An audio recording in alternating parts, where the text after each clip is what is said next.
माशाल्लाह माशाल्लाह यासीन लोग गया पीछे। मैं क्या बात है माशाल्लाह जी।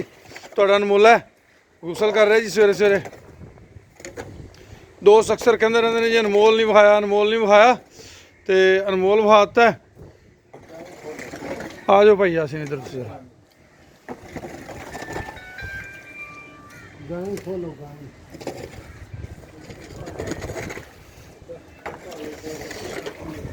लो जी यदि निगेबानी जी है ना भाई तारक ने अपने जिम्मे लै ली है जी। डेली माशाल्लाह गुसल तो डेली इनू सिंगां नू तेल तो डेली ये खिदमत सेवा जी है ना वो प्रॉपर जो हक है वो देना शुरू करता जी माशाल्लाह। हाँ 1 किलो घ्यो। अच्छा घ्यो है, अच्छा माशाल्लाह घ्यो भी शुरू करता है जी। लो जी माशाल्लाह ये खाद खुराक खिदमत जी है ना जी वो प्रॉपर शुरू हो गई। विचों बेचारा इग्नोर हो गया सी काफ़ी सारा, तो हुण दोबारा तो जो ना ਇਹਦਾ सारा सिस्टम वो कर लिया गया।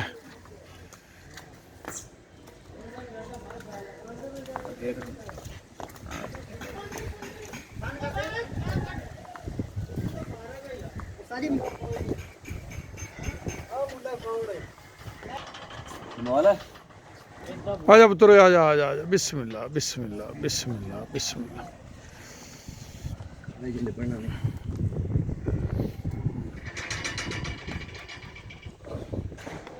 खोल के लादी नूं बन्नो मोरी पा के।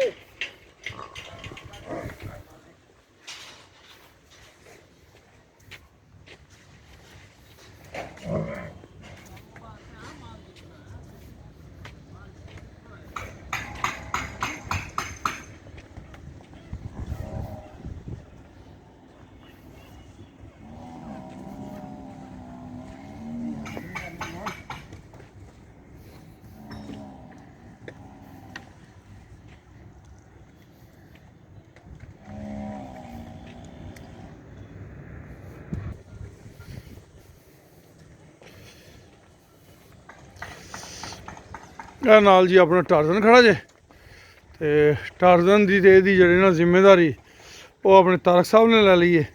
ਇਹਨਾਂ ਨੇ ਕਿਹਾ ਜੀ ਦੋ ਜਾਨਵਰਾਂ ਦਾ ਖਿਆਲ ਮੈਂ ਰੱਖਣਾ, ਤੇ ਮੈਂ ਹੁਣ ਅਨਮੋਲ ਨਾ ਆਇਆ ਤੇ ਹੁਣ ਇਹਨੇ ਜਾਣਾ ਜੀ ਨਹਾਉਣ ਵਾਸਤੇ। ਮਾਸ਼ਾਅੱਲਾ ਜੀ। ਲੋ ਜੀ ਦੋਸਤੋ खुश रहो आबाद रहो, अल्लाह पाक तुहाडा हामी नासर होवे, सानू सारिਆਂ ਨੂੰ इज्जतां ते बरकतां अता फरमावे, जिउंदे वास्ते रहो जी।